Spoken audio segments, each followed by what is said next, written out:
So, yeah, we've just begun the live stream. So, shall we begin then, Geeta? Yeah, sure. Please go ahead. A very good evening to all of you. Warm welcome to the third film in our back-to-back Kannada film discussion. New shoots Hosa Chiguru in Sandalwood. This week, we are discussing two films by Prithvi Konanur. A short introduction to Prithvi Konanur, whose films I think all of us, the two films we have enjoyed tremendously, ALEGALU and action drama Cut. Prithvi Konanur, a former software professional, entered screenwriting through an English screenplay titled The Abiding, which was optioned for a Hollywood film with horror director Rob Schmidt as the director. Equipped with this experience, Prithvi went to the New York Film Academy and studied filmmaking. After directing various short films, Prithvi made his debut feature, ALEGAlu, which was produced by the Children's Film Society of India.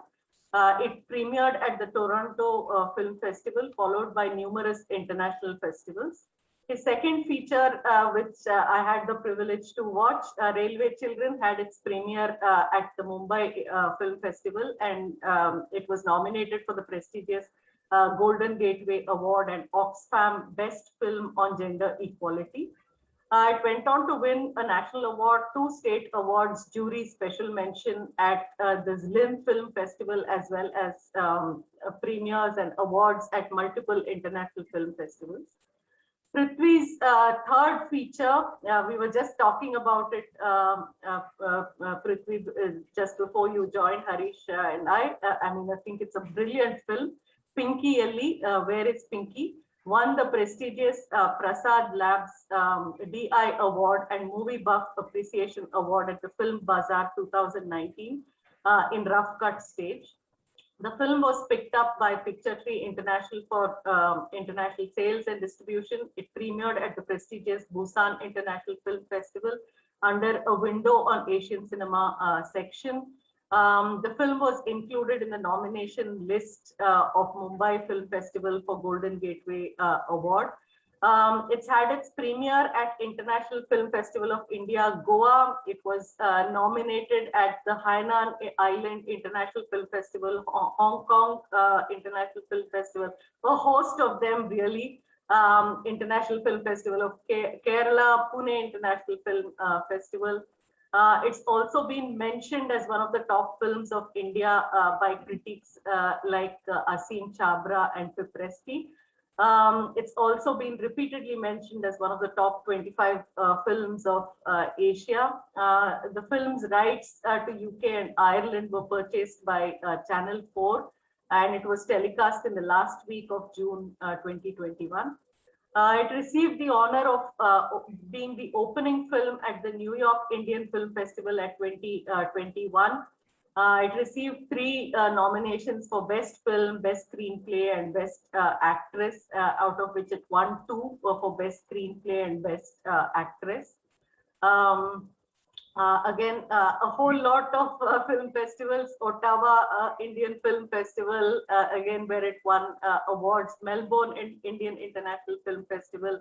Then it was the opening film at the Indo-German Film Week, at the Prague International Film Festival, and a host of them really. An interesting a little bit of information is that a commercialized Hindi remake of the film, I understand, is underway. We hope that the National Film Awards will do justice to a film like this, and we can also watch this film theatrically soon. 17ers is his next project, a home production under the banner Konanur Production. Film is crowd-funded, and it's currently in the recommend section of Film Bazaar. Looking forward to the premieres. So very warm welcome to you, Prithvi Konanur. We really enjoyed watching the two films, and we will interact with you soon in the course of this evening. I now go on to introduce Professor Ajanta Sircar, who will be leading the discussion on the two films today.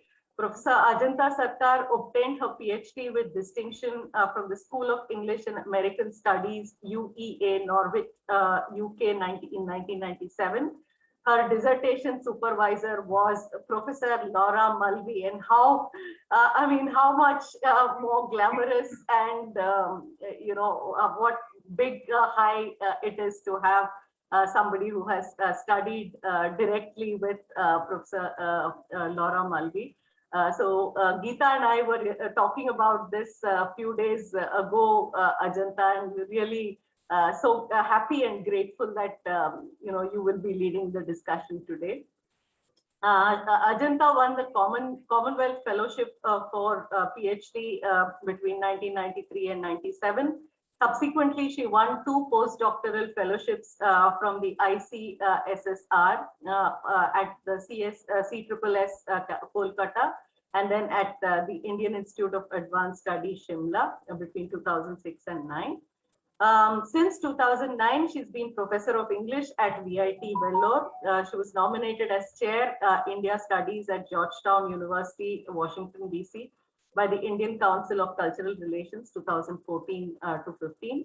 Apart from numerous articles and book chapters, and I think these 2 books are of relevance, particularly in the context of the discussion that we are going to have today, Framing the Nation Languages of Modernity in India, and the category of children's cinema in India, which is published by Indian Institute of Advanced Study, Shimla. Very warm welcome to you, Ajanta, and really look forward to all that you have to say about the 2 films for today. Harish is a software professional. He says he's a film, he wants me to introduce him only as a film enthusiast and a supporter of independent cinema. I'd like to say that he's now one of TFO, someone who's familiar for the past 2 weeks to all of us and needs no elaborate introduction, he says. So very warm welcome to you once again, Harish. And over to you, Ajanta. We really look forward to this evening's discussion. Ajanta, do come in. First of all, I can't tell you how nervous I am to be, in the presence of a very, very accomplished and distinguished director, and as somebody who does not know very much about Kannada films at all. Yeah, so I hope you will, please sort of keep that in mind. And I'm going to read out because I'm a little bit nervous. So if you don't mind, let me just find the, my document. Nikhila, am I visible this way? Can you see me? Yes, you're visible and audible. Yeah. Super. So, all right. So I'm just going to read out the document because, as I said, I'm so nervous. Given my huge gaping lack of knowledge of Kannada cinema. So my introduction, of course, is that it's been a delight to watch these films and really an honor to be asked to introduce the 2 films selected today. So really very warm thanks to Professor Geeta Viswanathan and to Professor Nikhila. So both the films that of Director Prithvi Konanur are rich and very, very beautifully, delicately textured, and I think so much could be said about individual scenes or shots. I am, however, going to restrict myself to kind of generic comments, just in the nature of sort of starting a conversation tonight. Now, while reference has already been made to Iranian cinema in our earlier discussions, I want to draw attention to the audience of TFO to the similarities between the 2 Konanur films at hand, and indeed the entire oeuvre in some ways of Mr. Prithvi Konanur, and what has come to be known in international film circuits as the Kuka trilogy of Abbas Kiarostami. These consist of 3 films, Where is the Friend's Home and Life Goes On Through the Olive Trees. Kiarostami has sometimes suggested himself to include Taste of Cherry as well. Very much like the Konanur films, the Kuka trilogy too depicts simple stories of 2 young boys in these 3 or 4 films poised between fiction and real life. And these are among Kiarostami's most acclaimed works, opening the medium of cinema itself to new formal experiences. Now, film theorist and otherwise, Peter Brooks, has commented on the significance of repetition in narratives, and he relates it to Freud's concept of the death drive. Now, repetition of the text holds back its forward movement, postponing or delaying the end. The narrative form into which the principle of delay translates can, of course, vary significantly. For example, the aesthetic of suspense, as we watched in the B-roll films, the intrusion of digression, or what Gilles Deleuze calls the aleatory strolls that he associates with the loosening of the movement image. For Deleuze, such a pause in narrative, what he calls the time image instead, emerged out of the ruins of World War II. In Deleuze's vision, hello, shall I carry on? Yes, yes, please do. Please. Okay, sure. In Deleuze's vision, Italian neorealism reflected the shock left by the war and the need for a new cinematic way of thinking about the world. This shock demanded a film aesthetic driven not by narrative closure and organization, but a cinema of record and observation, a cinema that would hesitate and confront the audience with a palpable sense of cinematic time, and which leads back continuously from the time of screening to the time of registration of the event, the past. Now, Laura Mulvey, approaching Kiarostami through Brooks and Deleuze, says that the significance of the Coco trilogy is that in these works, the aesthetic of digression leads to an aesthetic of reality, not as a kind of simple opposition of fiction versus reality, but in the way that cinema acknowledges the limitations of representation itself. Mulvey calls this the cinema of delay. There are several formal attributes to this kind of delayed cinema, but critical among them for her is that here, instead of attempting to close the gap between an event and its later filming, the director explicitly acknowledges the distance between reality and an event, or an event and its representation. So delay here is not a fact, but a factor integral to the film's aesthetic. So in the Coco trilogy, for instance, there are repetitions, retakes, going over the same material. We are shown how Kiarostami chooses all his cast from the same village, how, well or not, these people are able to perform their roles. In the sequels, then the cast is deliberately changed, scenes are reprised, etc. So to my mind, this idea of delayed cinema maps directly onto Prithvi Konanur's action drama Cut, but also, and if we have the time, I'd love to take this up, the second film up for discussion tonight, which is called Waves. Now, returning to Mulvey, and I want to draw out the kind of larger philosophical implication that she uses to understand this kind of a film aesthetic, where the film is extremely self-referential. We are shown how, the different kind of, takes that the children do. Some film scripts are kind of rejected, who gets to be chosen as a director, some people are not happy about the roles, and all of that. Now, returning to Mulvey, she's noted how the new electronic and digital technologies in the new millennium have completely transformed conditions of film spectatorship. The arrival of video recorders was already making a kind of cinephilia widely available. So the stillness that lies hidden beneath the illusion of movement, and on which the pleasure of classic realist cinema had relied, and which had earlier been available only to professional editors, was now, in theory, accessible to everybody. Fast forward to today with the new streaming platforms and a context where films are widely watched on multimedia platforms such as mobile phones, conditions of spectatorship have now changed beyond recognition. So no longer as a solitary viewer lost in rapturous attention in a darkened hall, spectators now watch films in broad daylight on their mobile phones and in a porous environment where there might also be a beep or a chat message arriving in the background. Looking over the last century in this transformed context, Mulvey argues, first of all, that earlier theorizations of cinema's aesthetic polarities, such as between classical and alternate, fiction versus document, grounding in reality versus potential for fantasy, need to be rethought. I have mentioned earlier Peter Brooks's use of the death drive to analyze narrative forms. Using the related psychoanalytic concept of trauma and deferred action, what Freud calls Nachtraglichkeit, Mulvey meditates on how these new, many, and ultimately playful ways of relating to the screen, enabled in the electronic digital era, can paradoxically reanimate many of the concerns of the 70s avant-garde. She hopes that with these new technologies, we may become what she calls the intellectual spectator, a spectator who's engaged with reflections on the visibility of time in cinema, and by association questions that still are imponderable, such as death and the fragility of human life, rather than the spectator who's fetishistically absorbed by the image of the human body. And in terms of aesthetic and form, I'm arguing very strongly that both the Konanur films kind of, map onto this larger philosophical kind of, canvas. My second point, and related to the formal innovations that Konanur's drama documentary enact, is again in the tradition of Kiarostami that these films are located in the canon of children's entertainment.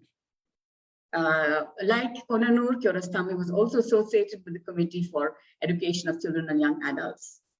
The mandate, again, similar to the CFSI, is to dramatize the importance of children and their point of view, and highlight the importance of education in creating a new, articulate, socially aware generation of children in India and post-revolution Iran.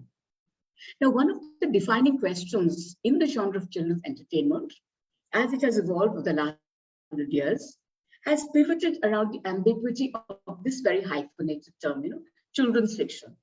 Is this fiction that is produced by the children or produced for the children by the adult? And again, the two films, it's a beautiful combination, because in one, of course, the children write their own script, which is then kind of, a part of the master script that we are shown at the end. The film ends with the audience clapping. And in the other film, it's a more kind of, straightforwardly fictional film. So the two films can directly be mapped onto the axes here. So there has been critically now a body of work which has examined the new construction of childhood that emerged in Europe since the 12th, 13th century. Yeah? This new conception, which saw childhood as a prolonged period of innocence, was concomitant with a new model of family and especially a new system of education. Classics here include books like Philip Airy's Centuries of Childhood. A similar recent body of work is also now emerging in India. Significant books include Shivaji Bandyopadhyay, Gopal Rakhal, Dondo Shamash. I want, however, to use these popular ideas of childhood, which define children's entertainment as much in Europe as in Iran or the CFSI, to make another detour into Freud. And I want to especially mention in the second section a book that has been foundational to my own thinking on the subject, which is Jacqueline Rose's Peter Pan, or the Impossibility of Children's Fiction. Now, Freud's key text on childhood is 3 essays on the theory of sexuality, but he would return to the formative influence of the childhood years continually in his work. Distinguishing her project from Airy's classic book, Jacqueline Rose argues that her attempt using Freud is to not sketch the historical contours of modern childhood as it emerged in Western Europe. Rather, for Rose, Peter Pan represents the whole problem of what sexuality is, can be, and to hold that problem at bay. Beginning with the observation that Freud was first brought up against the concept of the unconscious when he was dealing with the question of how we remember ourselves as children, Rose points out that the most exclusive of Freud's insights is that childhood for Freud, unlike Piaget or developmental psychology, is not the stage that we ever outgrow or leave behind. Instead, for Freud, childhood is something that persists, something that we endlessly rework, and that is formative to the notions of identity we construct.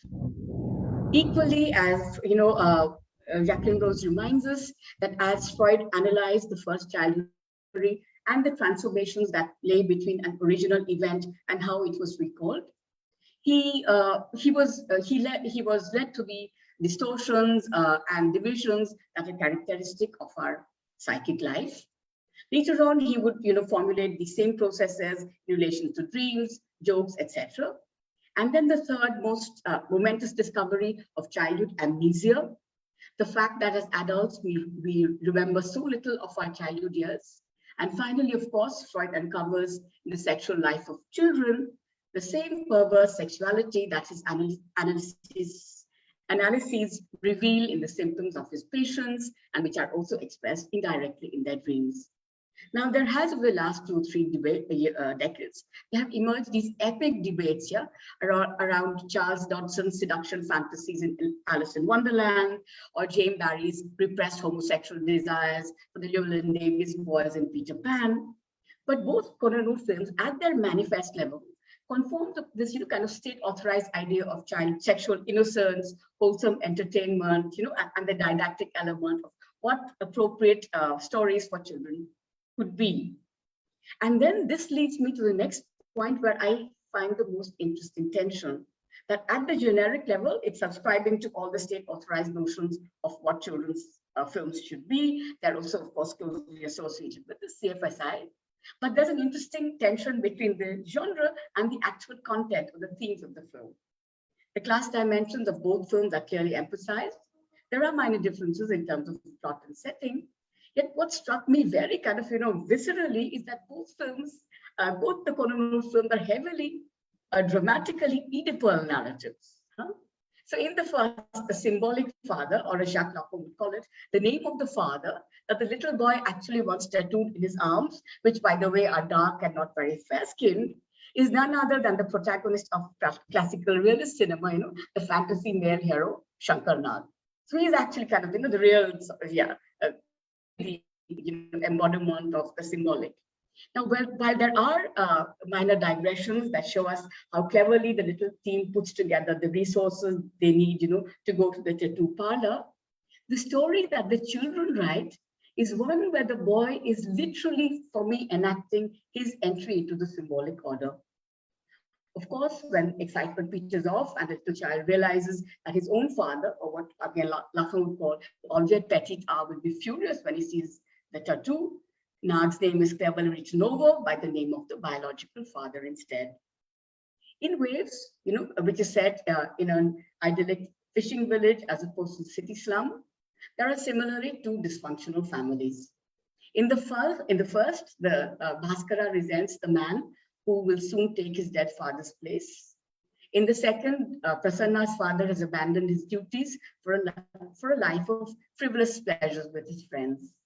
To set in the trope of an adventure narrative, the 2 boys, pushed to the wall, one by failing an exam and the other by caught stealing, respectively, decide to sail away to this magical island where they have been told by Aji that their dreams and deepest desires will come true. This journey is momentous and symbolic. The title Waves, the whole kind of homosexual dimension of these 2 little kids, yet on surface level, nothing untoward happens. Their journey is momentous and symbolic. The oar is lost. Prasanna actually passes out in exhaustion, and there are, we could do layers and layers of psychoanalytic reading of this. And I want to ask Mr. Konanur, if he actually is a great fan of Sigmund Freud. Little Bhaskara steers the boat for himself for a while before falling asleep himself. Yet overall, nothing untoward happens, and the little boat safely reaches the little island.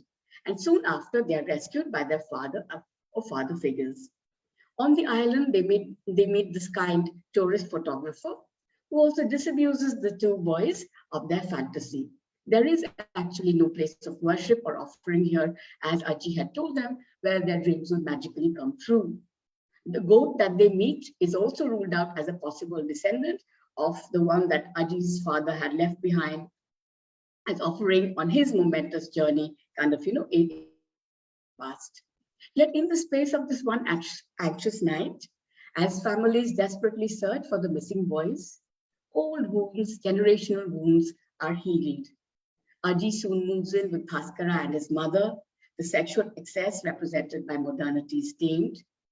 He's now ready to accept Raju as his father and promises to study hard. In Prasanna's home too, the father now decides he will take on his paternal responsibilities and not while away his time anymore. Now the theorist Donald Winnicott coined the term transitional object as a designation for any material object, typically something soft, a piece of cloth, or it could be a part of toy, to which a child or an infant attributes a special value, and by means of which he's able to make the necessary transition from one psychic state to the other. And I was especially struck by the dramatic vividness by which I can find this in Wales. Yeah. So the two child protagonists literally take their precious objects as offering to this island god. One, the wristwatch, which is kind of a symbolic substitute for the father, and two, the eraser cars.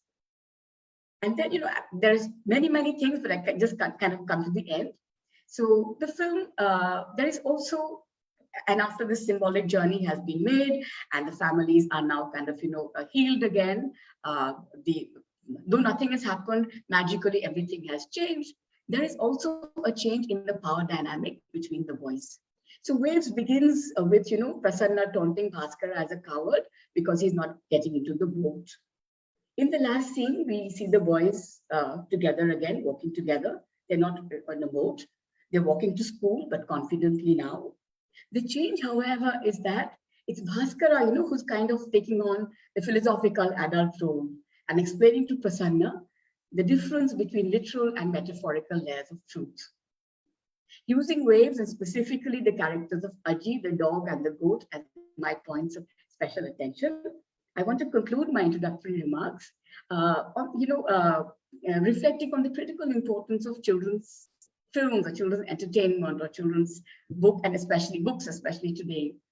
So again, mythographers such as Marina Warner and her classic books such as From the Beast to the Blonde have shown us that the possibilities of change that fairy tales offer through their improbable plots, sudden swerves of destiny, fantastic metamorphoses of shape, are not to be dismissed as foolish.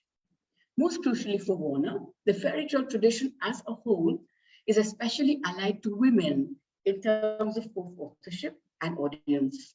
So Warner looks at storytelling and its practitioners and images in art, legend, and history, from the prophesying enchantress who lures knights into her false paradise, to the jolly old beldam, Mother Goose, these images of old women and their chatter. Yeah, and from that she traces, the history of 300 years of European, of social history of Europe. I want to place beside Marina Warner a novelist from India who I really love and who we do not traditionally associate with the genre of children's books. But increasingly after the Hungry Tide, and especially novels such as Gun Island, Jungle Number most explicitly, or The Nutmeg's Curse, Amitav Ghosh reminds us that given the planetary crisis of our times, it is the central task of storytelling today to go back again to narrative traditions of pre-modern times, to unpack from these tales of magic and wonder, not only other voices or different kinds of reason, but especially also the encounter with the non-human other. And that, he says, is the central task of storytelling today. And I want to end, of course, by thanking Mr. Konanur for making these two beautiful films. For me, it was a delight to watch. Thank you. Thank you very much, Ajanta, for this very interesting reading of the two films. It had not occurred to me to look at the films within the framework that you were offering, particularly the psychoanalytical reading that you offered to the films was very fascinating, and of course very plausible the way you made it out. So thank you very much. I'm sure the films as well as your introductory remarks will kind of spawn a very interesting discussion. Anyone who is ready to go in now, or shall we move to Harish? Harish, would you like to come in at this point, make your comments sure. about the two films? Yeah. So first of all, thanks for introducing these two films. So I knew about this, I had read, but I didn't know where to access these films. And watching these two films took me to my own childhood days. Like I know that when I was young, I watch children film and all. But now, getting in that child again, watching these films was, really a wonderful experience. Like there were many incidents that I, watched in Waves ALEGAlu that I think I myself have done that. So my parents probably even till date don't know about that. But this I even had forgotten. But watching this film got me back those memories, very sweet memories and very, some of them not so sweet, but it gave me this feeling of traveling back in time. So, which I think, a film should do that. Like it should bring out, the experiences that you had in your life when you watch something, and that is something which I really love when watching the films. And even the other action drama cut, right? So that again means I really didn't know that such a film is made by Prithvi. So it was an interesting exercise. Like we also during our childhood had done that. Even during our corporate job, we have done those exercises, and all that whatever is seen in this documentary, or docu-fiction kind of a film that we see here, um, again, reminded me of all those things. Like, it's more of very common that, these instances happen very similar across, we might be children or we might be in the corporate, but the way, if somebody is very new to cinema, how he reacts to the medium, right? So it's pretty much the same. So thanks for, both the films. Maybe yeah, I'll just end it here, and maybe we can discuss more. So I really like to, discuss on the importance of children film at this point of time. Like, so what is the status of that and all? Okay, thank you, Harish. Prithvi, we will come back to you after taking a couple of more points from others. Anyone else who wants to come in now? Prithvi, you're unmuted. You want to say anything now? Go ahead. No, it's fine. I mean, you can come with the questions, no problem. Okay. Yeah.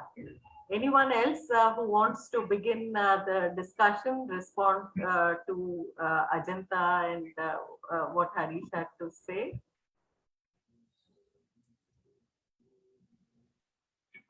Yes, Geeta. Geeta, yeah. Please go ahead, Geeta.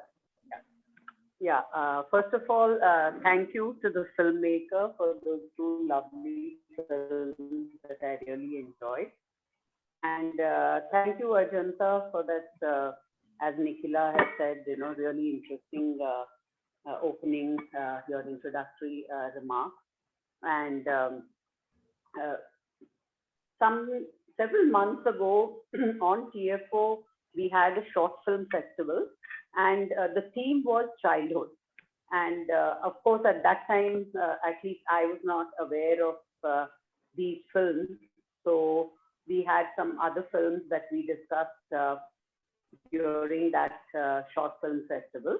But some of the things that came up for discussion at that time seem to resonate even in these films that we watched, the two films of yours that we watched. And especially, like, what is it that constitutes a children's film? I think in action drama cut, you begin also with remarks about what you believe a children's film should be. So that was something that struck me while watching this film. And another thing that, like as Ajanta was giving her introductory remarks, I just wanted to, it struck me, and this is something that I have not really thought about, but when you spoke about this, cinema of delay, I'm just bouncing off an idea. It could be it's completely off.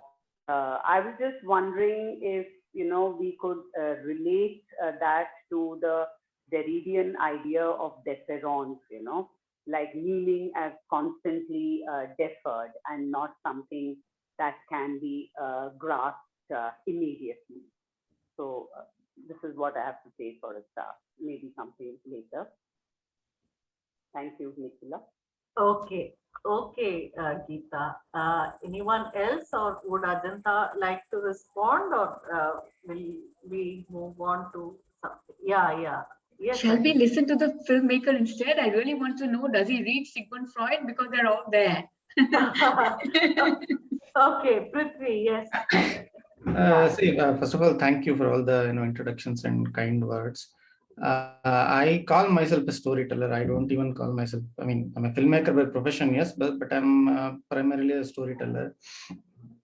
I mean, all those things that all the nice things that you said in the introduction, I really don't know. I mean, I don't know even if I understand it.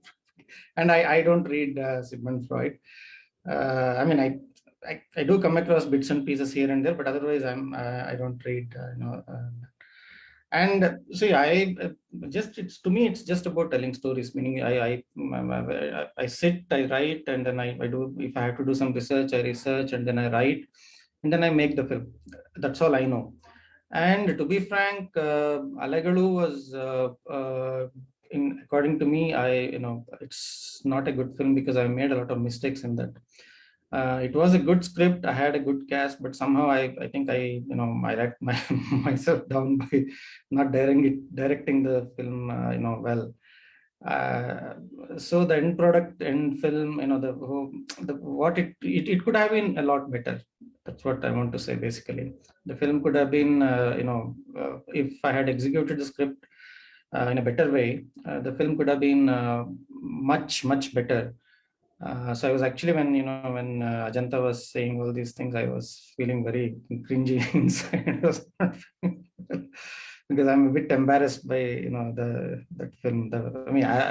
About my work, actually, not the work of technicians or the artists, but me myself as a director. Myself as a writer, I'm still okay, but as a director, I've made a lot of mistakes. With regards to the documentary. See, I had this idea of making actually a children's film, a fiction film, with this idea of having a bunch of children and trying to do something on their own. Maybe even a short film, but as a part of a fiction film instead of a documentary.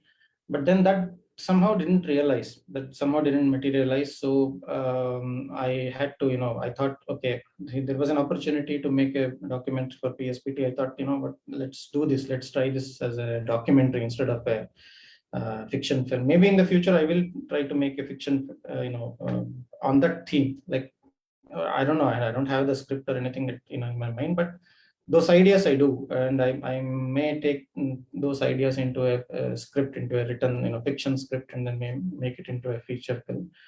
But that's how the documentary, happened. But yeah, so that's my uh, uh, thoughts about the two films. So, and like I said, I'm a kind of a practical person. That's the reason why I can't really get into the theoretical aspects. So just Okay.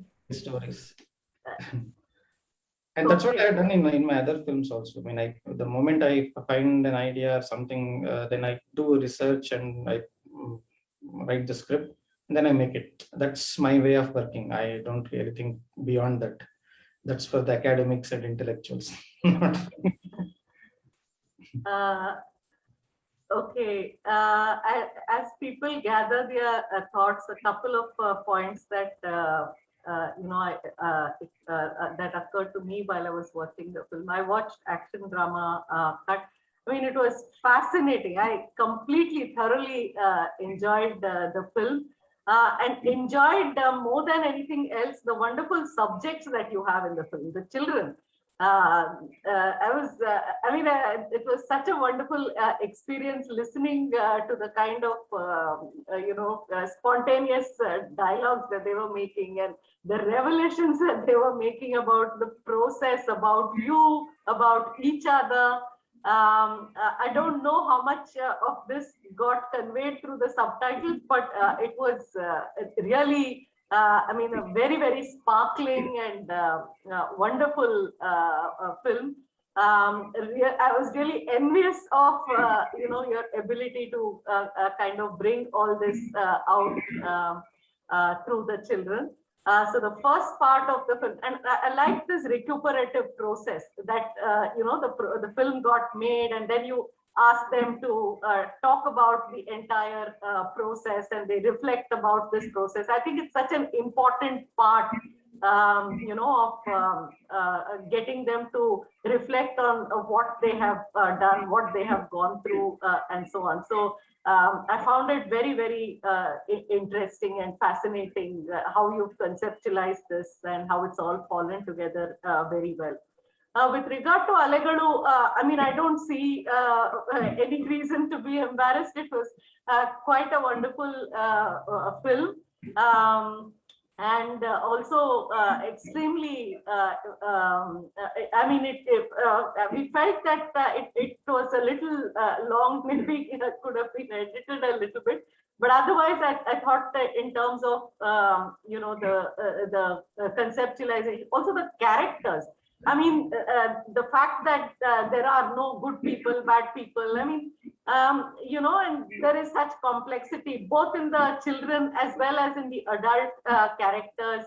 The layers that, you've given, for instance, to Bhaskara's mother, and also to the Aji, there is no rancor, there is no animosity, that cannot be resolved over a crisis. So in that sense, it was a film that really, I think, was quite engaging and captured our attention.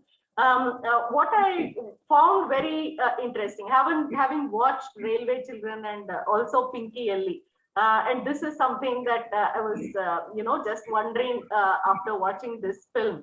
The way you have moved, like ALEGALU in coastal Karnataka and Bhashe Kuda, I mean, the language also is from there.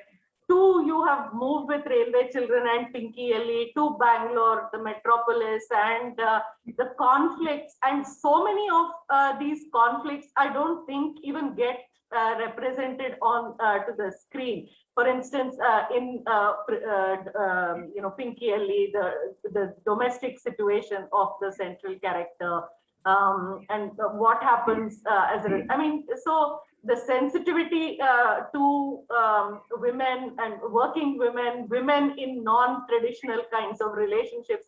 So from ALEGALU to Pinky Ellie, it's really a very diverse kind of journey, cinematic journey, and also thematic journey in terms of places that you have moved. So I was wondering if you would like to comment about from what Harish was saying in the beginning. So a film that takes you back to your childhood, nostalgia, simple film, to the complexity of city life through Railway Children and Pinky Ellie. So I was just wondering if you'd like to comment a little bit on some of these themes that you have explored.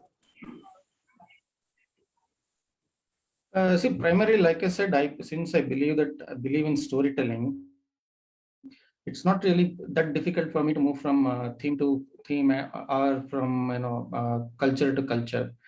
Because to begin with, I started with my first script was for a Hollywood film that was actually a horror film. It was not anything like this. It was a commercial horror film that never happened, by the way. So the way I work is something. The moment I feel that something is inspiring me, some incident, some story, something is where I feel that, okay, here is a good story, some original story that I can explore and then turn it into a film, I pursue it. That's the way I do it. So it's not like, for many filmmakers, they are influenced by their own culture, traditions, childhood, past or whatever. But in my case, it's straightforward storytelling. So that's why it's not so difficult for me to traverse from one theme to another theme. So with regards to ALEGALU, for example, I was working with Girish Kasaravalli on the film Gulabi Takis, and that's again set in the coastal region, and that's where actually I had the inspiration to make I had the idea of ALEGALU. That's where it started. I actually saw these little children venturing into the sea in small boats, in small their rowable boats. And that's how the idea came to me. I didn't know that such small children went to sea, but when I saw that, okay, I felt that, okay, there is something that I can explore. So with railway children, I was doing, a bit of research to find out like what ideas, themes can I explore, and that's when I came across this NGO called Sathi and their work. So that's how I was able to get this information about the railway children. These children are called railway children, by the way, all over the world, not just in India. And then construct that script. With regards to the documentary, like I said, I actually wanted to make a fiction. Even now I do. Maybe in the future, when I have a proper script, I might make a fiction. I wanted to make a proper children's film where they do something on their own. Need not have to be a film. It need not have to be a short film, but it could be. But then since that didn't happen, I kind of translated that into a documentary because I had an opportunity to do that in a small budget. I could do that. So that's again with Pinky Ali, it was an incident that triggered the whole idea.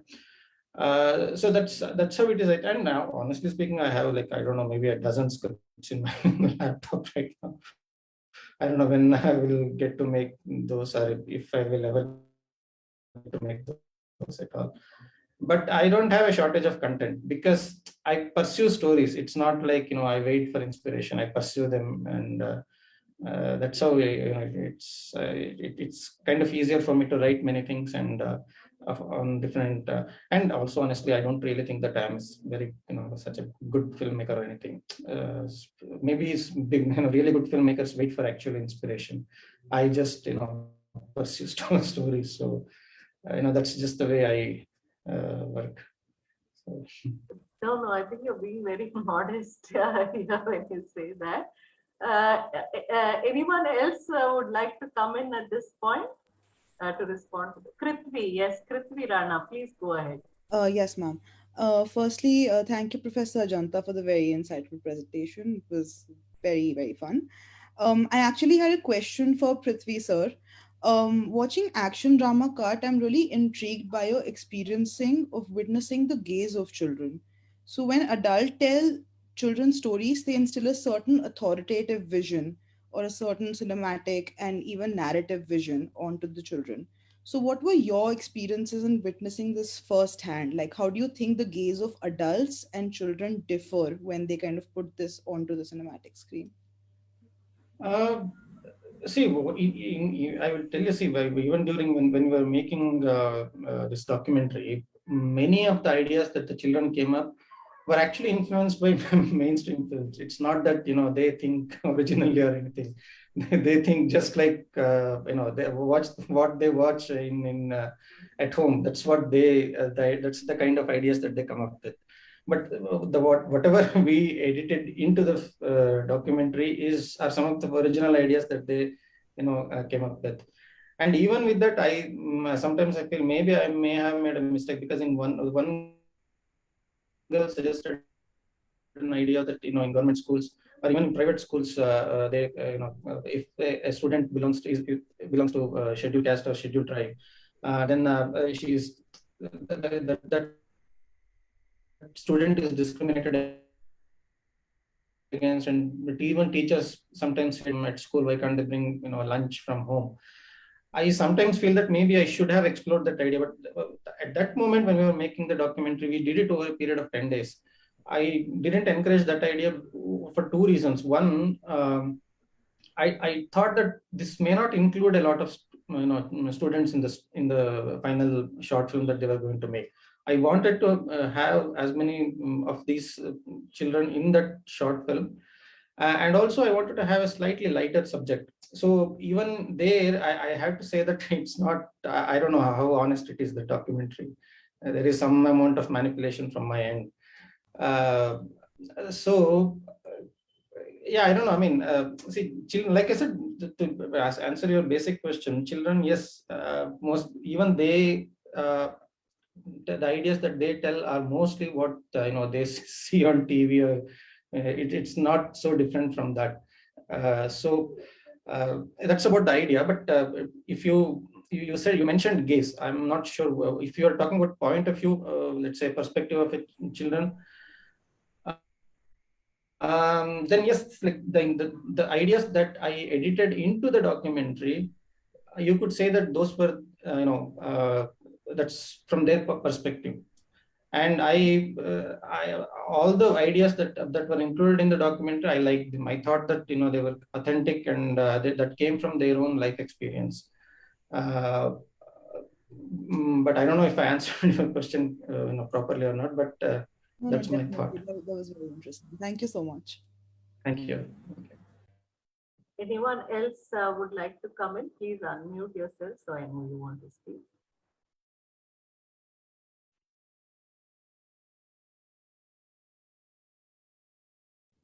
Tarakeshwar, Shrikant, Sanjay, anyone?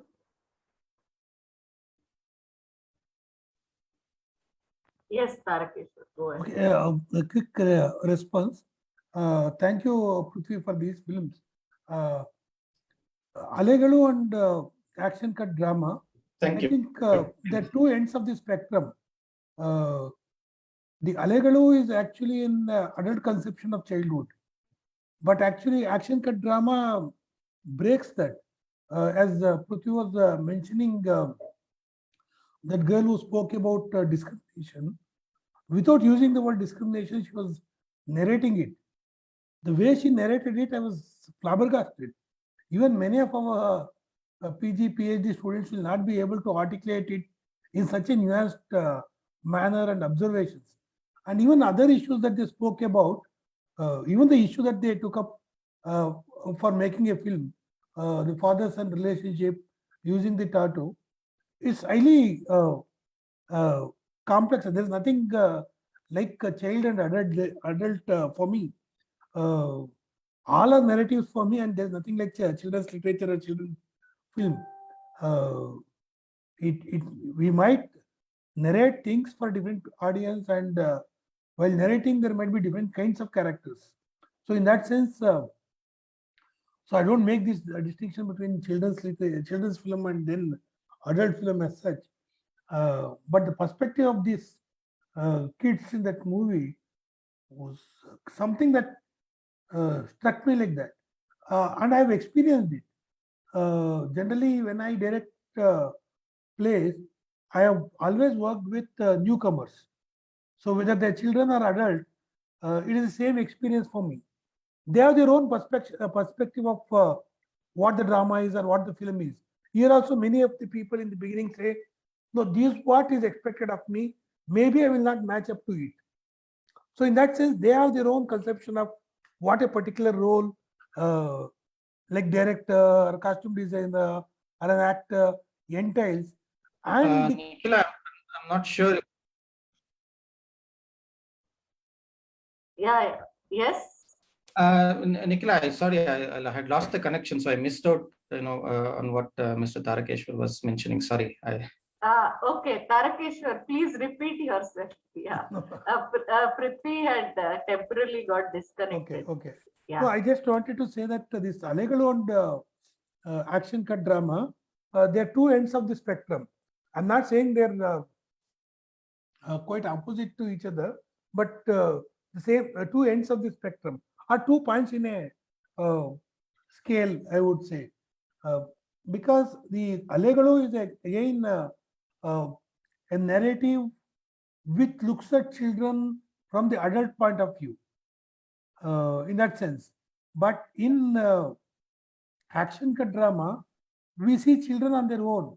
And because it is documentary, though Prithvi says that through editing they have manipulated it, even if they have manipulated it, the voices of children have come out.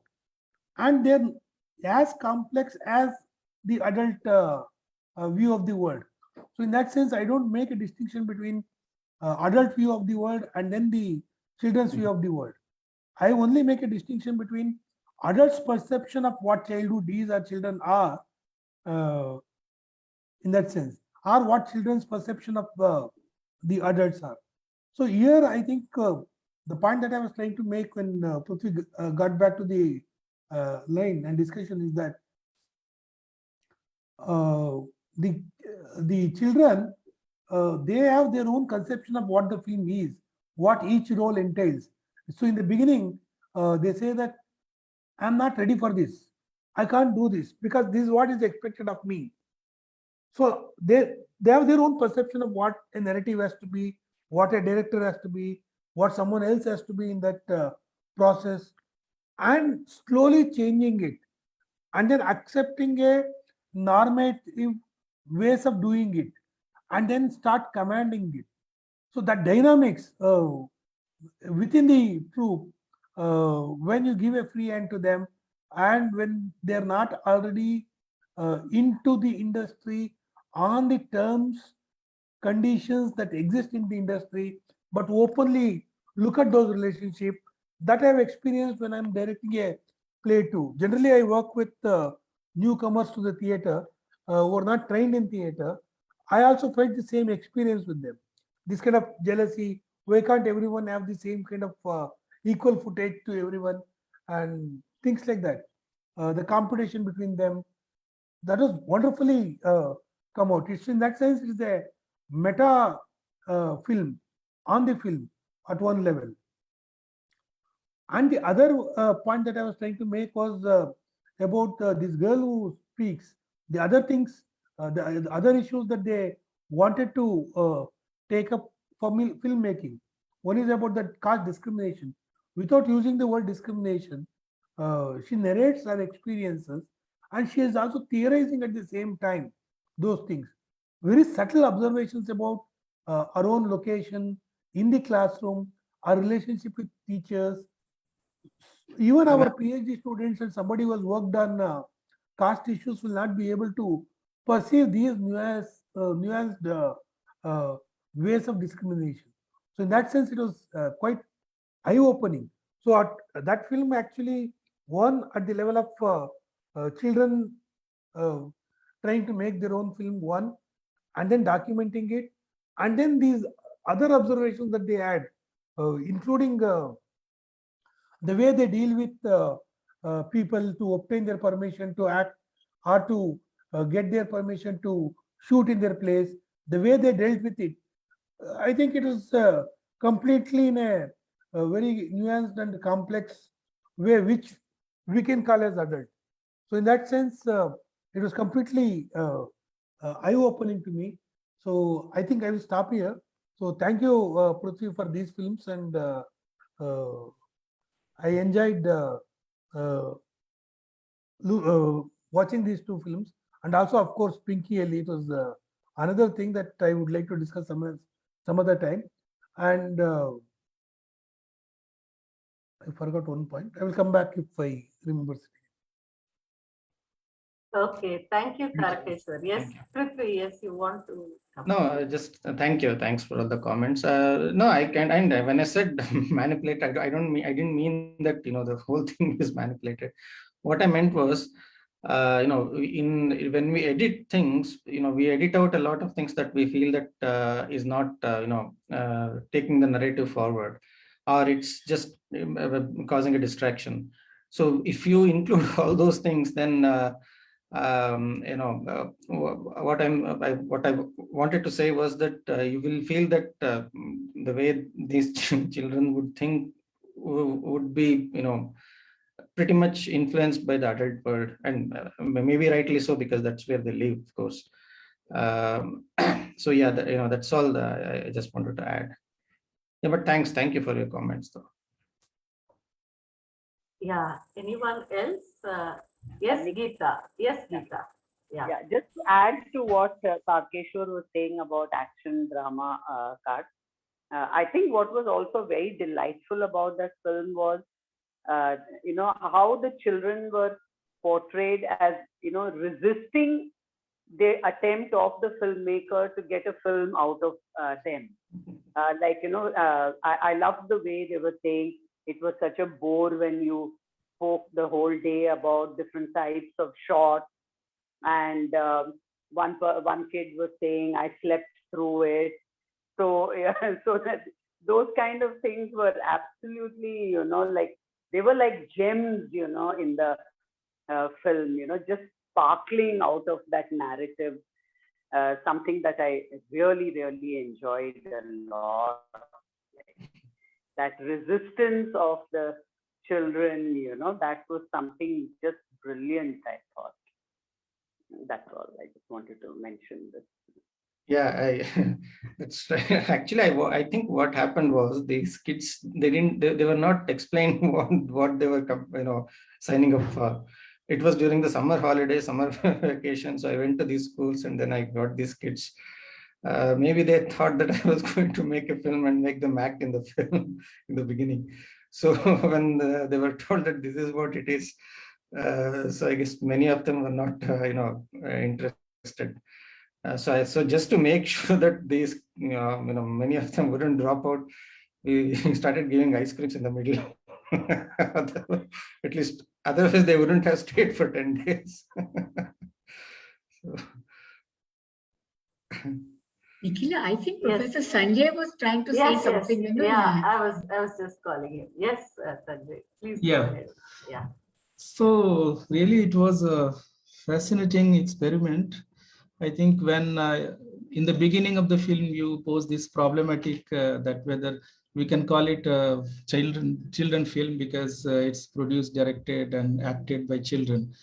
So in one way, that when we say that we are talking about racial identity, caste, gender, or religious identity, that can be experienced only that, you cannot know it through the experience of somebody else. So we emphasize the experience there. But in one sense, childhood is different because even if we are grown up, even if we are old or of some age, considerable age, still we have passed through this childhood. We might have felt a kind of distance with the childhood, but we have been children. All of us have been children. In that sense, it is different from projecting the racial and caste and gender and religious identities. We may not belong to one religion unless we have, been converted to religion. So you cannot have the experience of other religion. In that sense, it's still valid to talk about the children's life, even if you are grown up. Of course, it can give a different perspective. Still, what we see here, that there is an attempt to the children are making films about themselves when they are already experiencing childhood. So it is about their present moment. Their own experiences they can use.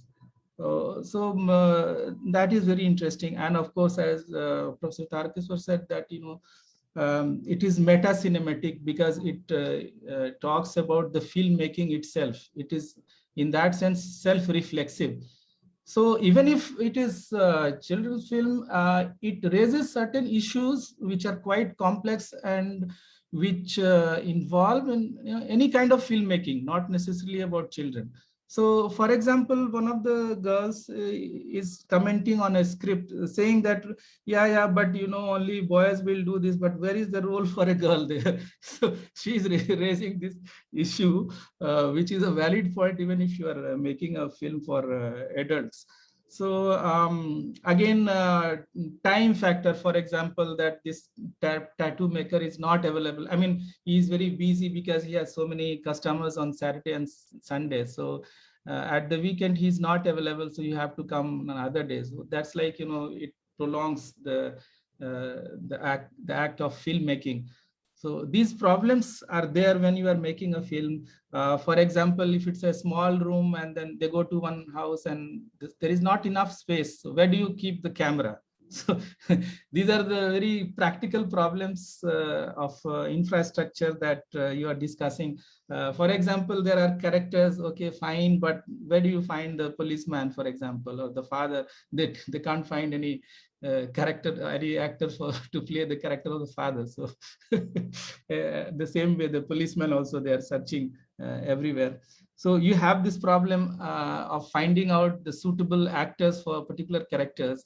And again, there is, as jealousy that this person is getting more footage than me. One girl, or I think boy, is saying that we should have such scripts where everybody gets balanced role. So well, but that is very difficult to follow. That in any film you will have certain people, certain characters who will get more footage than the others. So that might lead to some kind of rivalry or jealousy among the actors, and that's why we have, like, in when you are making a film with established or established actors or heroes, they feel that that person is getting a better role than me, so the audience will have sympathy. Finally, audience will have sympathy with whom we don't know, but at least at the time of filmmaking, these actors, particularly the established actors, they feel like that, and the way the whole the documentary is structured is also very interesting, that there is back and forth. That first you are talking about you are asking the students the comments, that how did you feel, and then we see that what they did earlier. So there is like going back, flashback, there is what we call analapse, and then again prolapse. So again you are coming to the present, again going back to the past.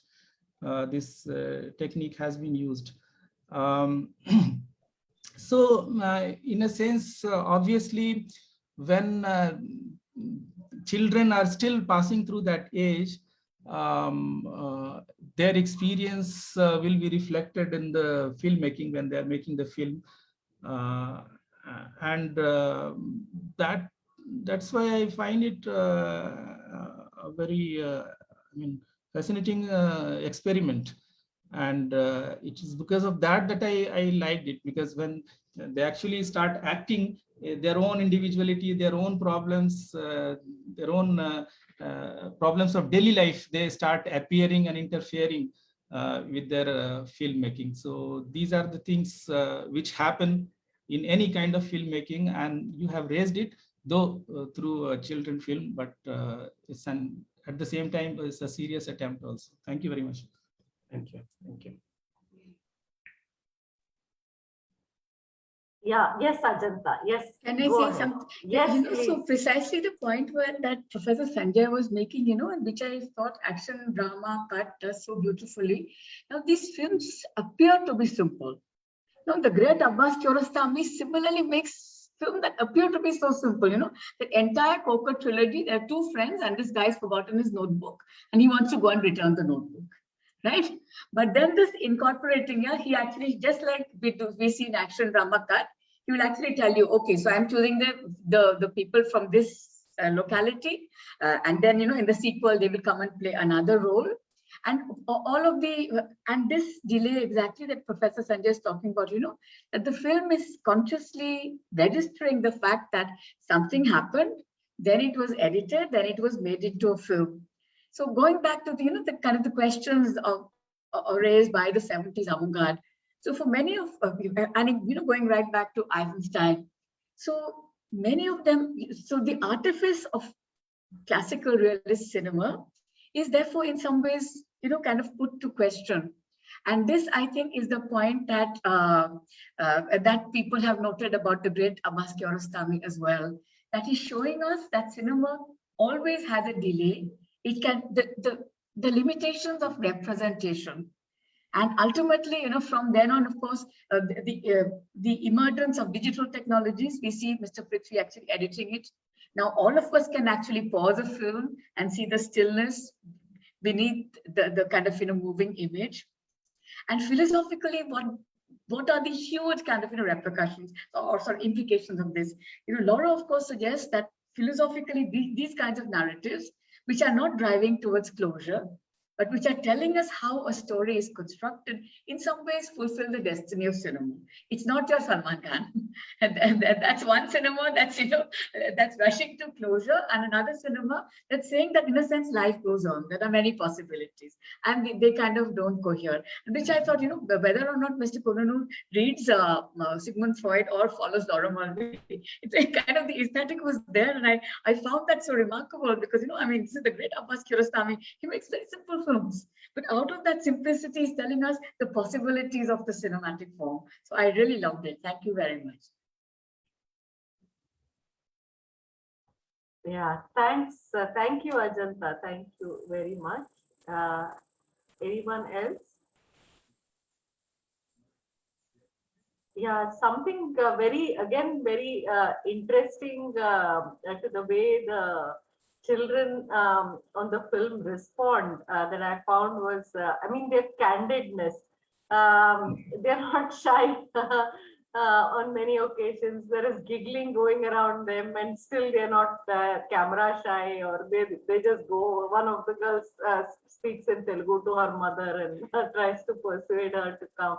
So, that you were able to capture and document, the responses as they were getting, as they were forming is wonderful. The second very interesting aspect that I found to the film was the way certain points of crisis were resolved. For instance, when one of the girls is unhappy with the role she gets, this boy from Railway Children talks about his experience and kind of gives her a sense of what cinema can be, and everyone does not get the kind of roles they want, and then it's resolved. So the way you let them handle it and documented that process for us, that I found was really remarkable. Tarakeshwar, I think 2 or 3 years ago, directed this play by Masti called Takanakote. We saw this kind of process unfold during the rehearsals. And many times I had the camera with me, and I was, thinking of, it will be so nice if we can document what happens outside of the performance, outside of the final performance. And that's why I said, when I actually saw this film, I really envied, this film that you had made, because so much of the drama is happening, outside of the film, and the film has captured that so wonderfully. Yeah, thank you. I think that part is easy because you don't have to do anything for them to be open and free, but only for the opposite you may have to do something, but otherwise they will. So that's easy. That comes easy. And again, another problem, practical problem with this documentary was that we shot it for about 10 days, 9 or 10 days. And every day we shot for about 3-4 hours. Apart from breaks and other things, for 3-4 hours with 2 cameras. So we had footage of, I don't know, 40, 50, 60 hours. I don't remember exactly.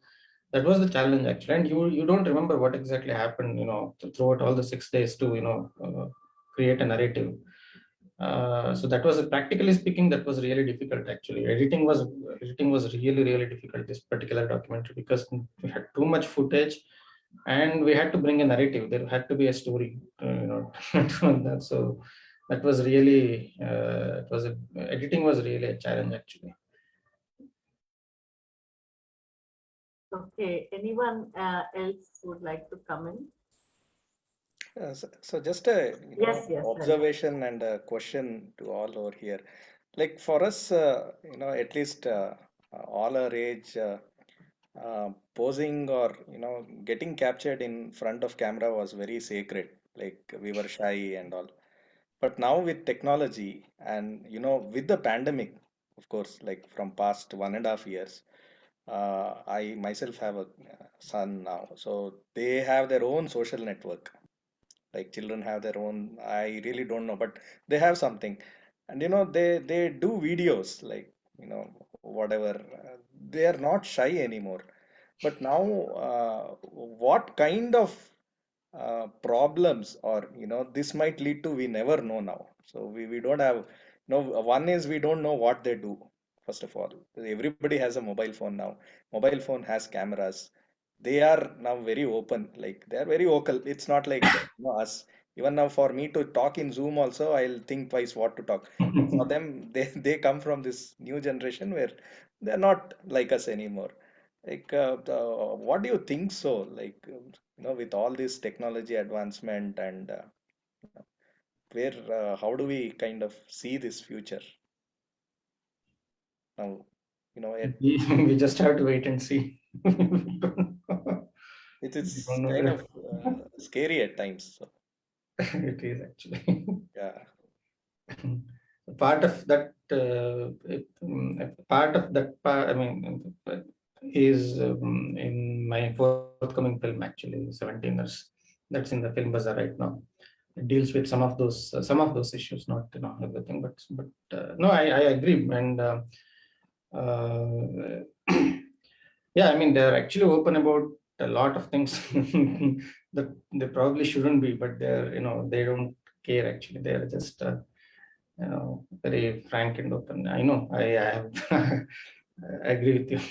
since it's being a parent, it is becoming, much more responsibilities. Like this is very important, you know. So, so and another thing, Prithvi, about the children films. Right now, when we were kids, we used to have this lot of children films coming on TV or festivals and all. I did observe that till recent we had the Chalanchitra Academy also organizing this children film festival across Karnataka. What they called it as Kinchif, like it was there in Mm, Bangalore, it was there in mm. Mangalore and all.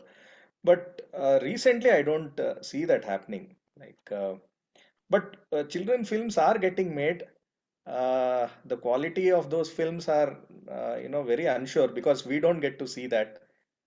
If you can just say whatever you have witnessed, what's happening. Uh, See, I'm not sure how to properly frame my answer, but a lot of these films, so-called children's films, are they're kind of fraud. What's happening? So exactly, yeah, yeah, It's because of some of the government schemes that there is an explosion of such content. I'm talking about this subsidy scheme of yes, state government, and most of them are actually fraud. I mean, and I will just stop it there. I think. yeah. So, Regarding the availability of children's films, I think it's not about it's got nothing to do with children. It's all about star attachment to a film. If you have a star attached, even a children's film will get visibility. Otherwise, it will not. That's what is happening. yeah, yeah, I At agree. least in Kannada, I'm not so sure about other languages. At least in Kannada. Yeah.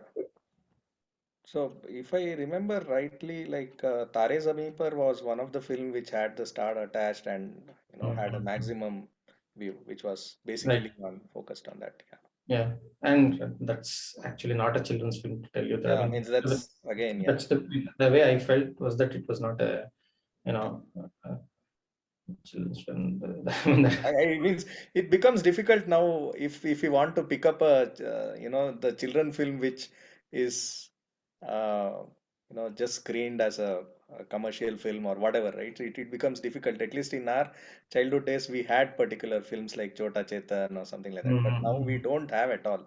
Yeah. So that's completely that culture itself is going off because no, I think one is like all these children also are exposed to a lot of other things, like they play games. Mhm. So with that, they are exposed to the violence or whatever is the current thing. So that innocence, what we had in our timeline, is not there That, anymore. yeah. So So no, that I agree completely. Okay. Anyone else? Any other? Sridhar, yes, please go ahead. Till now I was not having any issue, but final discussion, actually you are dragging back as to whatever ALEGALU tries to do, whatever technology we are talking, children's, what is a children movie, all those things, like it's like putting like the one-liner, the truth of faith, whatever you have engaged in that ALEGALU, that connects entire narrative. Our what is that? Our own something. It goes truth of faith. It is around it. So I feel like whatever we are pondering over, what technology will lead to, and what this exposure will make it into, all those things. Maybe we should go back to your own statement. In the that one-liner which connects entire narrative. So truth is what what we believe in. Yeah, that's true. So it goes like that. So it's around it. So you have made a beautiful film, but we are dragging into outside that the conclusivity. Whatever conclusion we have achieved through documentation of that film. Now, after that, we are having again basic things. So I wondered for that. So that's what I wanted to enter. So Sridhar, you're saying the film is more complex than our discussion has been. No. I see that we ourselves are film material now.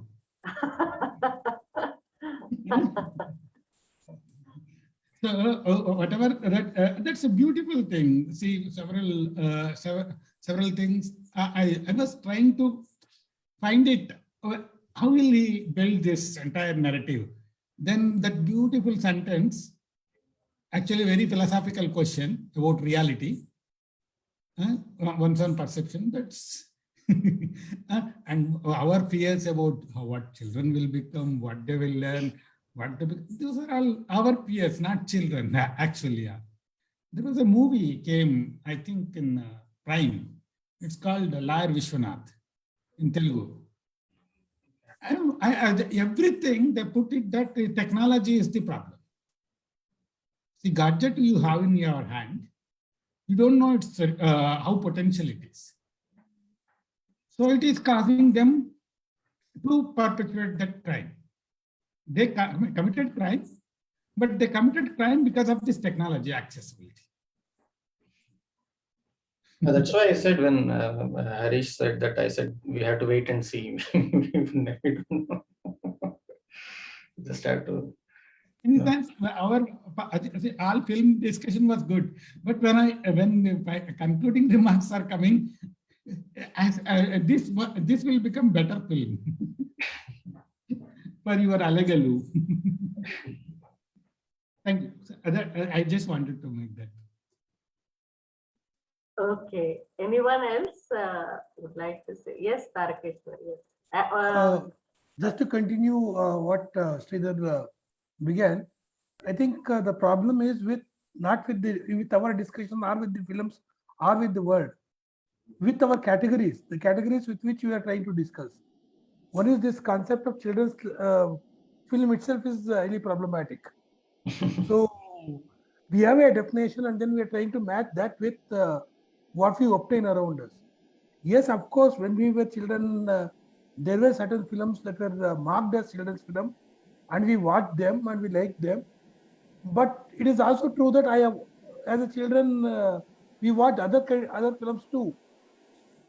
So I was impressed with Shankar Nag. I was impressed with somebody else during that time. So in that sense, children did not watch only children film even then. We watched all kinds of movies.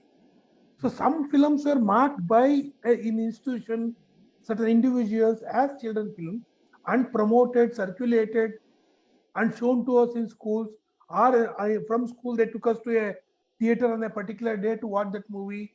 That is the institutional apparatus which marks certain things as children's film. But as a child, I watched everything. So in that sense, but today we might see our own childhood in a different way. That's a different issue. And whenever there is a new thing, obviously the strange entity, the unknown entity creates fear in us. So that is natural. But we need to negotiate it. And whether it turns out to be good or bad, they're relative terms. So for some people it might be good, for some people it might be bad. So worrying about the changes is necessary, but any change should not be seen as a kind of not necessary. But worrying about the change and interrogating it, negotiating with it is important. So that's the point that I wanted to make. And coming back to our original discussion about these two films and also Prithvi Konanur's films in general. Prithvi, while speaking in the beginning, said that he himself doesn't like ALEGALU much because he thought he could improve it much better. So somewhere Prithvi's craft and Prithvi's films supersede his own belief in formalism. I think whenever he speaks like I could have improved it, he looks like a formalist to me. Yes, form is important because the content depends on the form, but your theory about film, your films actually deconstruct your own theory of the film. So in that sense, what you produced is much more than what you hold on to as theory. That's the one point I wanted to make. And the second point I wanted to make was about what Nikhila said about bringing a different kind of woman, a non-normative woman in the family. So I think the working woman, that is important, but it is also slightly related to, I was wondering, with the issue of what we call as children's literature itself, because generally we look at children problems, what we call as children's problems, and make a movie out of it. We always see that children get into problem because of dysfunctional family, because the family is non-normative. So we have a normative idea about the family, and then the children are okay. If there is a problematic children, then there should be non-normative family in it. So in most of your films, I think work with children and then looks at this the notion of family itself, beginning from ALEGALU to Pinky, Ellie, Ravi Children included.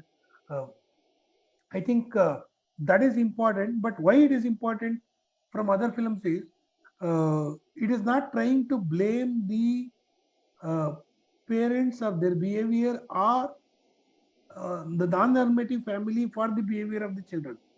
So in fact, ALEGALU, he actually gets accustomed to the non-normative family. And interestingly, in that narrative, the social setup is also such that, including the grandmother, they all support his mother getting attached to another guy. But the boy is slightly hesitant, but he also comes around. So in that sense, it is not trying to stigmatize this kind of non-normative family. I think that is important, and the kind of films that you are making involving children, I'm not calling them as children's film, but involving children, the films that you are making is important in the way we need to understand family itself. So that's where all your films are playing an important role, I think. Thank you for these films. Thank you. But like I said, I'm a storyteller. The rest of the things I leave it to, other people to interpret whatever analyze it. I just tell stories. Yes, Rajan, please go ahead. Yes. There's one thing that I think maybe it's important to think about, because when we think about children's film, the definition of children itself has changed, and it's not about technology. I don't know how technology comes in at all, but the fact that if a child can be accused of murder at the age of 2, it's almost an infant, right? So what is childhood? I think that's a more serious question that your films are also asking, right? And I think that's where the success of the film lies. Probably, yeah. Yeah, I mean, see, I I don't know how, I don't really, want to get into the analysis and other things, because, like I said, to me, it's all about storytelling. And when I sit and write, I think about how do I develop these characters? How do I bring out these arcs and other things? That's the way I think. And beyond that, anything it's delivered through the film, or if anything is conveyed, or anything, there is any takeaway, then I'm only happy about it. And see, another thing is, I don't really believe in the truth. The only thing that I actually believe in is what the opposite of a profound truth might as well be a profound truth. Meaning it's all just vague. I mean, we don't know. We just don't have answers to most of the things in this world. That's the only thing that I believe in. So with that in my mind, I try to tell my stories, from ALEGALU to this day, what I have done. It's mostly that, with the belief that we don't have answers. So. Yeah, thank you. Anyone else? Ajanta, yes, please go ahead. Can I say something? And I want to go back to Sigmund Freud, if you don't mind. Sigmund Freud was a doctor, and why he was so important is, he's saying he's a neurologist, and he's saying in some ways medical science since the time of Hippocrates has got it all wrong, because for a human being, you don't just treat the body, there's a category of the mind. And he calls it the Oedipus complex because he's paying tribute to Sophocles. So he's saying storytellers have deep insights into human nature. They may not formulate it in the way that a doctor does. So he's always going back to the great storytellers like Shakespeare, like Dostoevsky. They may not have discovered, like you, they don't know that, they don't care. They are writing as creative people, right? But so the great kind of, in psychoanalysis, and which is why I think is so fantastic, it's in a sense, medical science paying tribute to literature, saying that there are aspects of the mind that cannot be treated by an injection. And then the second point that I think why he's so important is that for Freud, I mean, all of us dream. And my dog does not dream, because human civilization in some ways is based on repression. So whether through creative work or whether the mind, kind of loosens the censorship, there is an aspect of our lives that kind of breaks out at some point. And for Freud, all of us, when we dream what we want to do, exactly as Harish sir was saying, childhood is seen as this point of time when we are actually unrepressed. But that's a theoretical construct. But all of us in some ways want to go back. And I find it very interesting. I never knew that Kannada has some great filmmakers for children. So for instance, Nikhila, the person I've been working on lately is Vishal Bhardwaj, right? The audio director. Yeah, so Vishal Bhardwaj began with Makdi, then he made Blue Umbrella, now he's made, Motu Pattu. Satyajit Ray, right? Feluda. Yeah, so these great audio directors also, and his Shandesh. So this is 100 years of writing for children. So these great audio directors seem to understand in some ways, and Satyajit Ray would have, I'm sure, fainted if I had done a psychoanalytic reading, because he hated any kind of analytical dissection of his work. But I think it is so kind of, important in that space that we call, that Pareto, this idea exactly as Tarkash. And, so this idea of the normative family, So Freud would say it's precisely the normative family that in some ways is programming us. the Oedipal contest, the Oedipal kind of, contest between father and son, how you become a good son in some ways is actually the problem. The family is the seat of the neurosis. Because we cannot acknowledge our desires. So all the things that you see in Bollywood, the most intense but unspeakable desire, murder, passion, that's happening all the time in the mind of the child. And the idea of the 2-year-old, he has very violent fantasies. Somebody like Melanie Klein, she talks. So, for instance, the problems with, say, potty training, when children cannot even speak, but they will not have a bath. So they relate it in some ways to the fact that the human infant is born so weak and helpless, and so on and so forth. So I find that many creative writers, they would have not thought of the process. But why, for me, again, Freud is such an interesting kind of entry point is because he's seeing in these creative writers truths that medical science either will not acknowledge or does not have the theoretical apparatus to do so. So whether or not Mr. Konanur reads Donald Winnicott, the transitional objects were there, and I thought it was startling, that this boy should be so attached to the, and that took notion of time and death.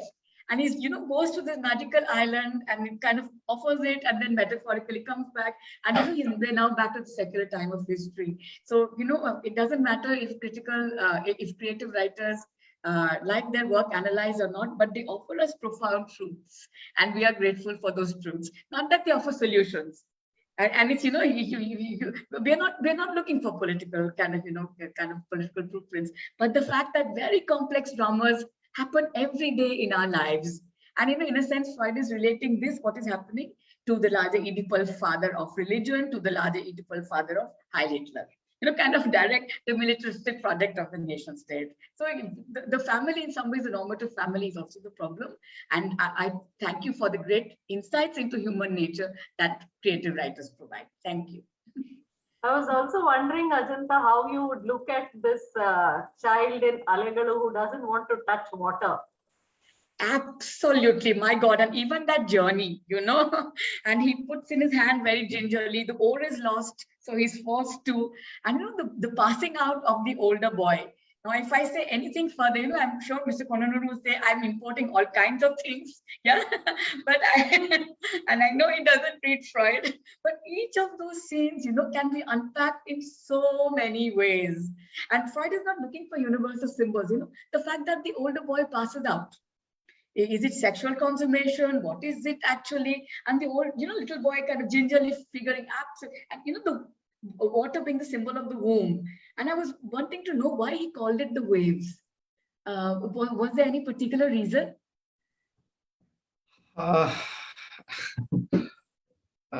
Particular reason, to tell you the truth, on a more practical note, sometimes you can't come up with proper names. You struggle.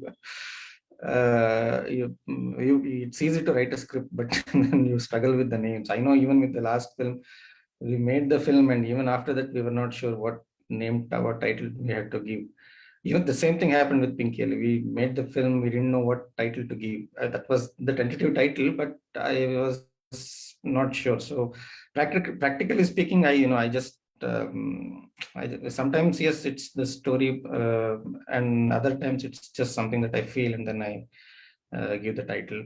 To give you an example, in the recent film, we called it 17ers. Now, that's technically not a word. Same in Kannada, 17 it's not a word.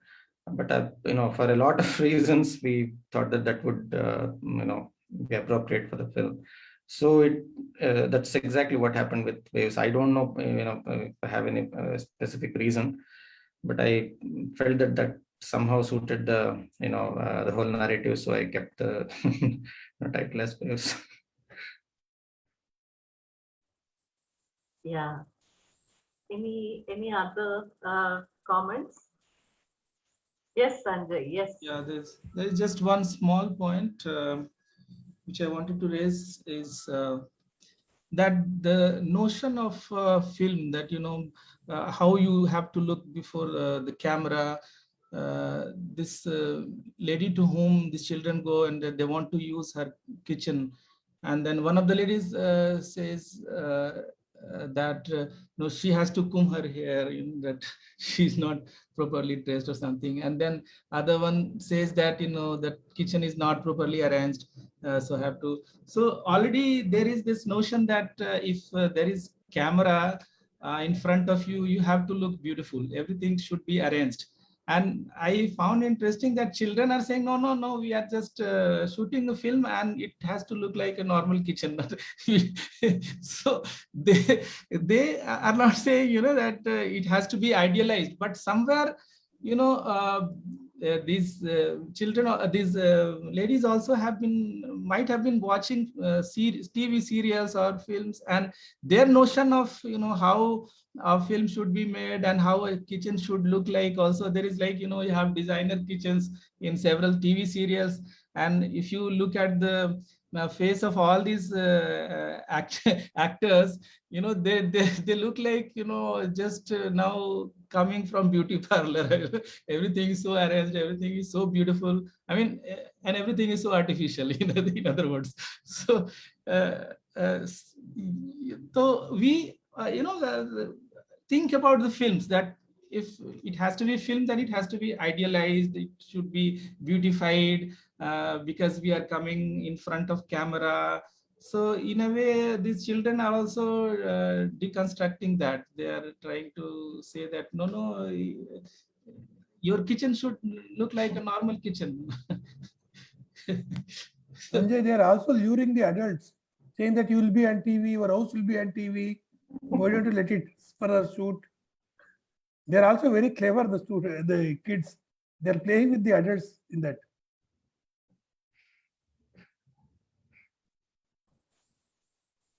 Yes.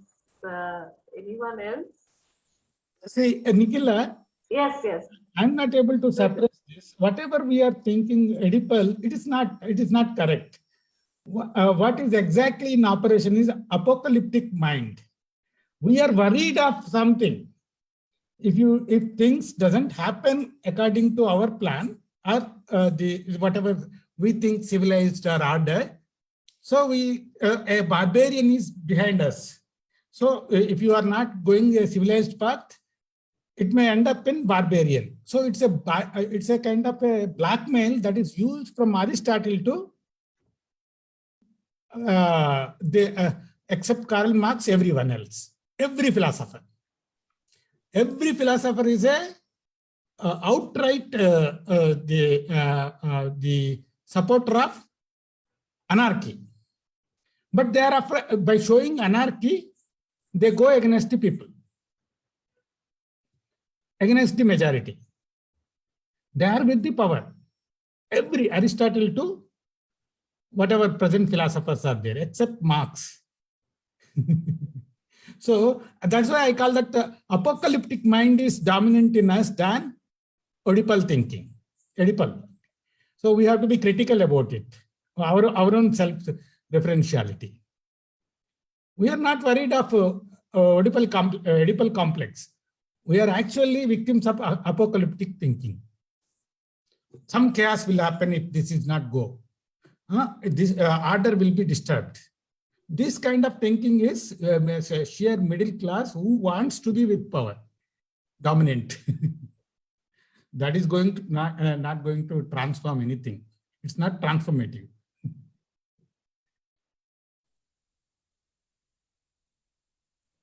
Okay. Faniraj sir has just joined. Sir, have you watched the films? Would you like to say anything? I watched the film, but I couldn't listen anything because I entered very late. So sorry, I can't pitch in because all of a sudden I should not pitch in and stuff. Okay, sure. Anyone else? Am I allowed to make one point? Yes, Ajanta. Yes, sure. Yes, it has to be in defense of, Sigmund Freud, yes. So Sridhar sir, Sigmund Freud is actually a Jew, huh? He lived through the time of Hitler. His family was murdered in the concentration camp. And I'm not saying this to kind of sensationalize his details. And why he's so important is that Sigmund Freud is saying that war is not only fought on the battlefield. War is also fought in some ways in our homes. And he's pointing to the fact that religion, in some ways, far precedes, class struggle. So whether it's religion or education in its new form, the army, what he's saying is that the human species, in some ways, is predisposed to neurosis. We are also the only species that goes to war. No other species in the animal world does that. The transition from nature to culture, he locates, at the incest taboo. And Freud is actually saying, and it's prescient. So people ask him, so is it possible? There are these great dialogues between Freud and Einstein.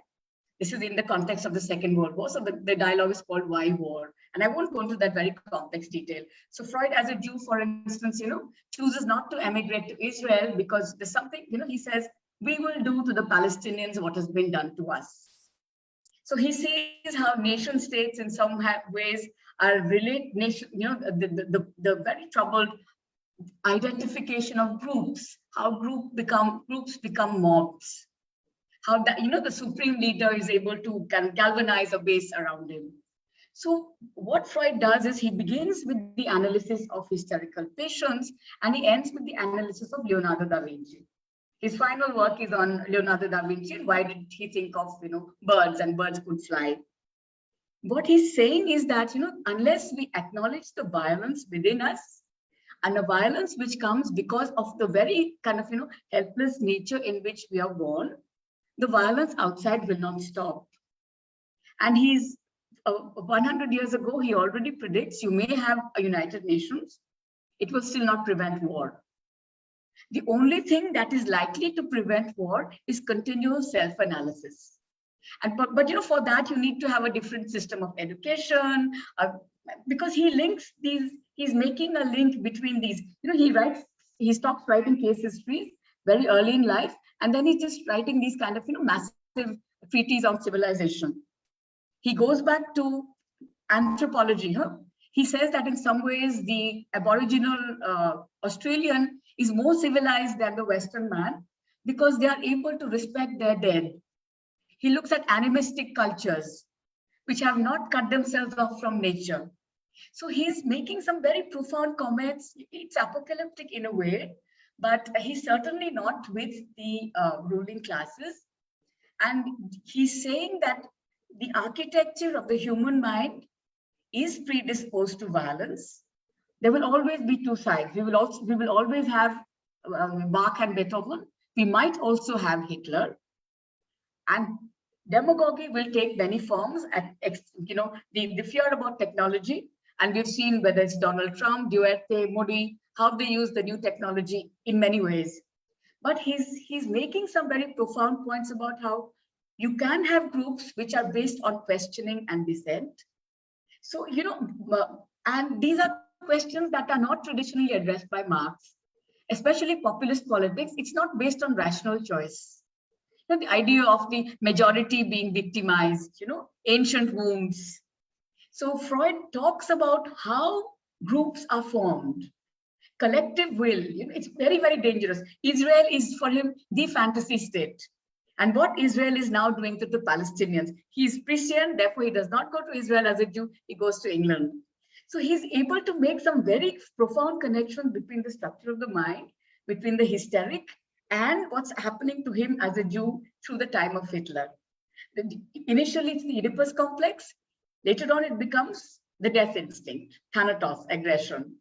So he's reminding us time and again that unless we look deeply within and are able to acknowledge how violent we are, each of us could become a Hitler tomorrow.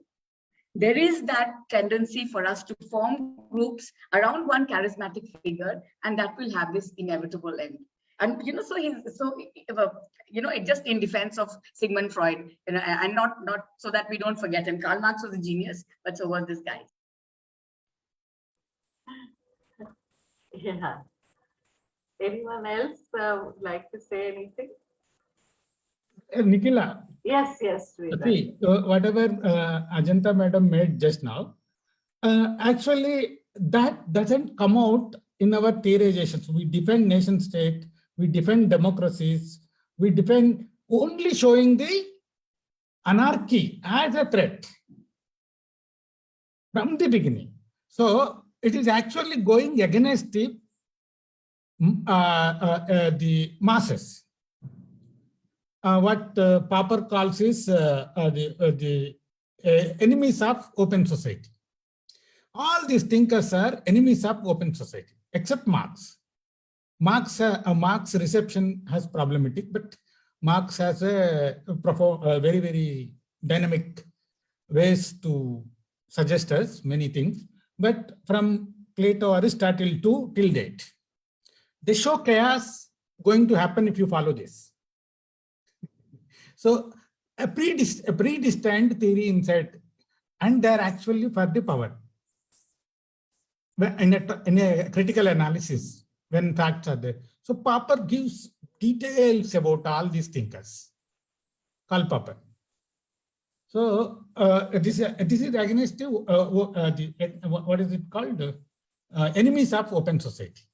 All these thinkers, no exception. So we are also part of it. That's what I said. Apocalyptic is dominant than Oedipal thinking. We are showing this as a cause, but apocalyptic is our mentality. We are afraid of that. So that's my way of putting. But Popper is more. Karl Popper is more arguments for it.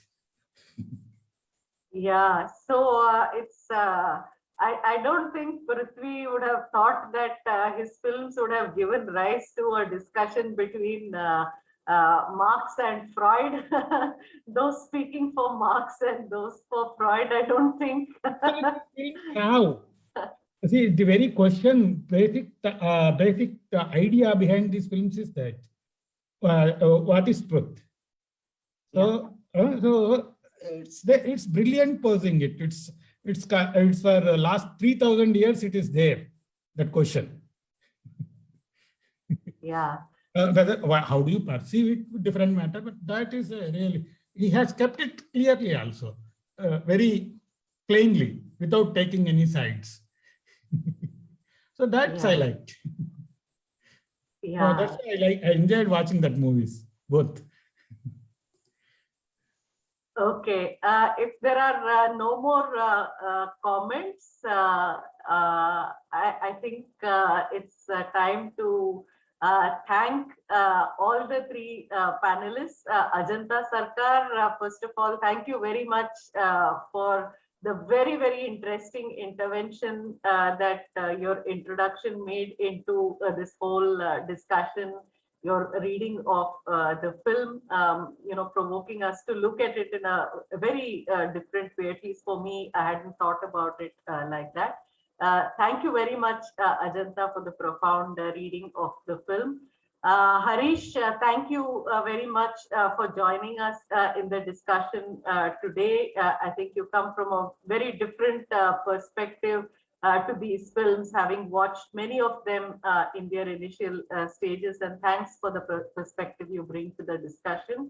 And Prithvi, I mean, there are so many things that one has to thank you for. First, for making such wonderful films that has delighted all of us. I think all those who will be watching this video will also be eagerly awaiting your film Pinky Ellie to watch it in the theaters.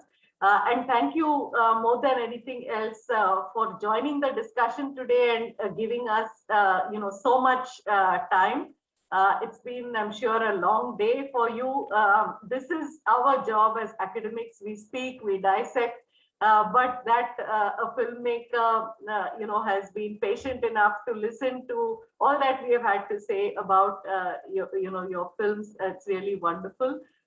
In that sense, we've been really fortunate to have MG Srinivas, Abhilash Shetty, and now you being part of these discussions in the last 3 weeks.